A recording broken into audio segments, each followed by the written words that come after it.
మనకి ఇంగ్లాండ్ మీద జరిగిన సెకండ్ టెస్ట్ డే 3లో కనుక ఒకసారి చూసుకుంటే సిరాజ్ ఎక్సలెంట్ స్పెల్ వేసాడు కదా. ఎందుకు మనకి మొత్తం ఓవరాల్గా చూసుకుంటే 6 వికెట్స్ తీసి కేవలం 70 రన్స్ మాత్రమే ఇచ్చాడు.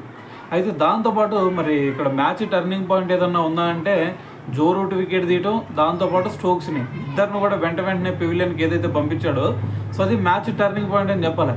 సో దాని తర్వాత టెయిల్ ఎండర్స్ లాస్ట్ మ్యాచ్లో క్రిస్ వోక్స్, సో దాని తర్వాత మిగతా వచ్చిన వాళ్ళు అందరూ కూడా కొంచెం స్టాండర్డ్ ఇచ్చారు, చివరిలో కూడా వాళ్ళకి కొన్ని రన్స్ ఇచ్చారు. కానీ నిన్న చూసుకుంటే సిరాజ్ వాళ్ళు ఎవరిని కూడా కోలుకోనీయకుండా వరుస పెట్టి టెయిల్ ఎండర్స్ని లేపిన విధానం చూస్తే మ్యాచ్కి హైలైట్ అనే చెప్పాలి.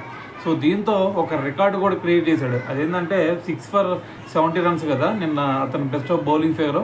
సో అయితే దీంతో అతనికి క్రియేట్ చేసిన రికార్డ్ ఏంటంటే మన ఇండియన్ బౌలర్స్లో ఇప్పటి వరకు ఇంగ్లాండ్ మీద బెస్ట్ బౌలింగ్ ఫిగర్స్ నమోదు చేసిన టాప్ 5 లిస్ట్లో కూడా మనకి సిరాజ్ అయితే నిన్న జాయిన్ అవడం జరిగిందనమాట.